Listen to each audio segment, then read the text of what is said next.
Hey,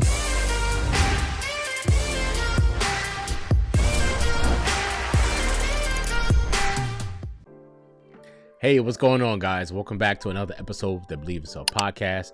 My name is Greg, and welcome back. For those of you who are new, welcome. For those of you who have been longtime subscribers, thanks for joining us again today. On our last episode, we talked about jumping into being a real estate investor. So today we're going to be talking about wholesaling and the different types of wholesaling and the different subsets of wholesaling. Wholesaling covers a vast amount of things. You can basically wholesale just about anything. So from single family residence, multifamily, commercial, industrial, agricultural, land, you name it, you can wholesale it, even cars. So in wholesaling, there are different types of strategies that you can use to find properties that you may want to wholesale.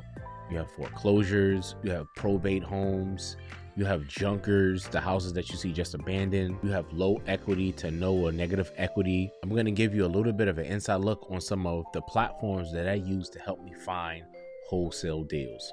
So I'm going to show you a couple of strategies that I use and platforms that I use to find wholesale deals. Now, one way that you can find a wholesale deal is by looking on the MLS. Now, the MLS is where you would go like Zillow, Redfin, things of that nature, and where they post homes that are for sale.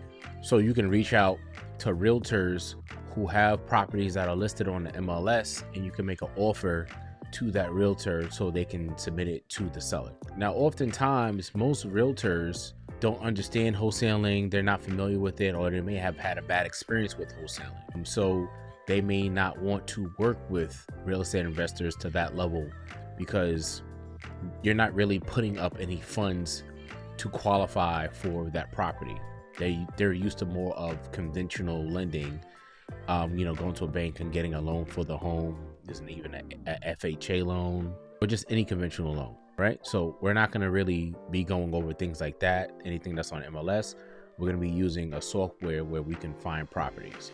One thing to keep in mind before you jump into real estate is you need to find a niche. All right. So there are many different subsets of wholesaling. So you have to figure out exactly what you want to do. Are you going to focus on foreclosures? Are you going to focus on probate? Are you going to focus on low to no equity or high equity? You have to figure out what you're going to do. You could also do vacant land. Like I said, there's a whole ocean of the different types of wholesaling. You just have to figure out exactly what you're going to do. So we're going to hop over to a platform called PropStream. Now, this is a paid platform that you can use to help find different types of properties in different areas. So depending on what area as well that your market is in, also plays a role in the type of wholesaling that you may want to do. All right, so as you can see on my screen here, we have what's called PropStream. Now, PropStream is a platform that you can use to find addresses basically anywhere in the continental United States of America. You can find who owns it, when did they close, things of that nature. So, for instance, we're gonna put in New York right now.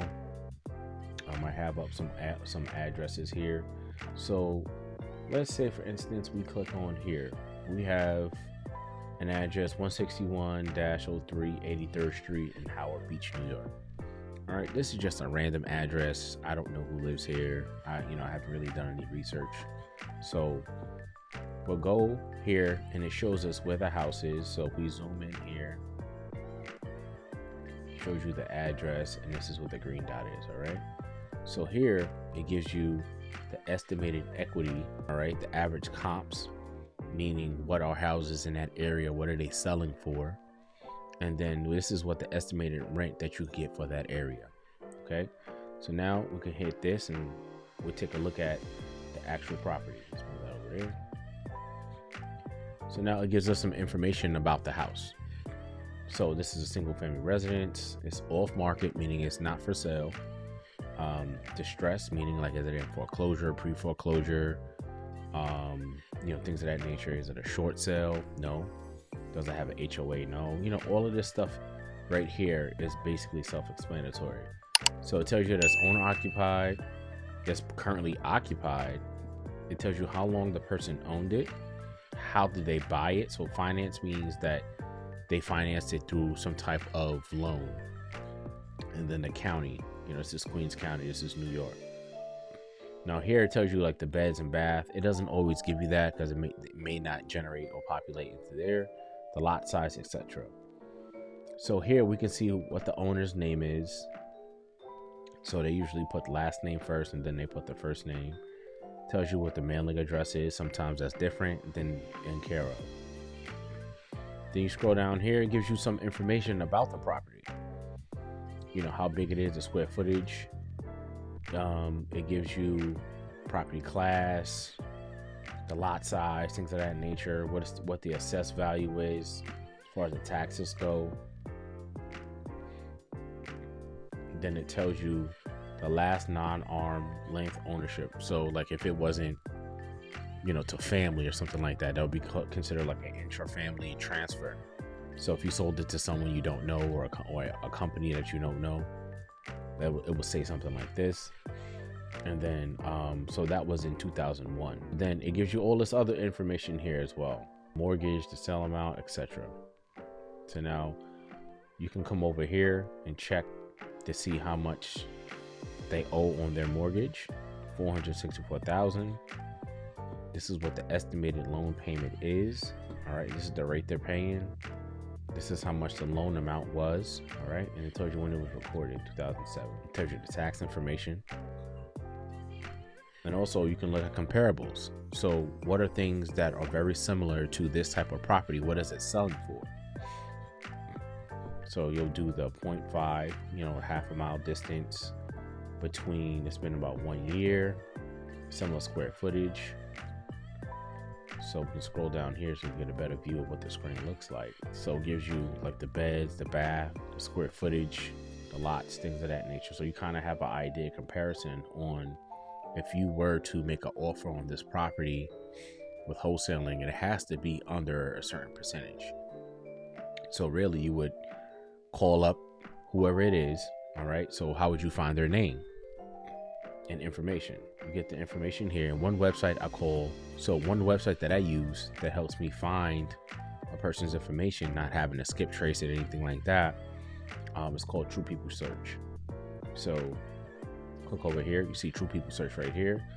You know, you can search by name, city, state, or zip. So what we're gonna do is we're gonna take this person's information, copy it here. I'm gonna put it right in there. Since it does last name first, we just do this. And I believe that was Howard Beach. All right.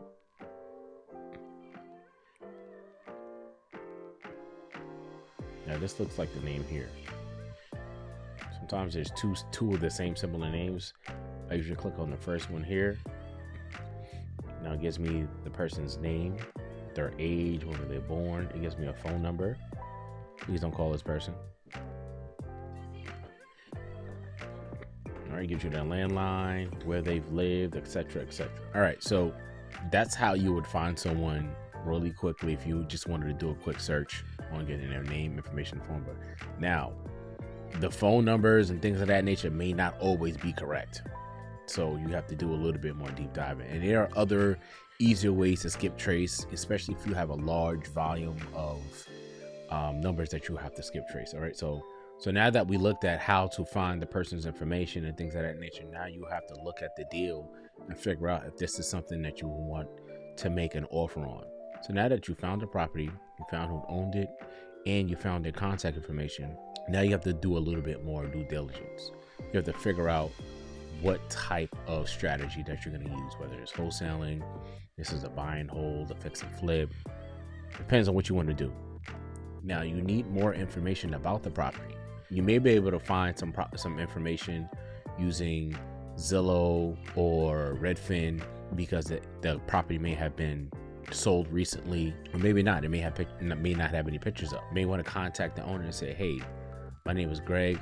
I'm a local real estate investor in the area, and I was curious to know if you'll be open to a cash offer on your home. And sometimes people may be like, no. Other people may hear, well, I want $1 million for the home. And, you know, you have to have some type of sales skills and say, okay, Well, before I can make an offer, is it possible I can ask you a few questions about the home? Then you'll ask them about the condition of the home, the last time the kitchen and bathroom was renovated, how old is the roof, things of that nature. You may want to see if it's something local.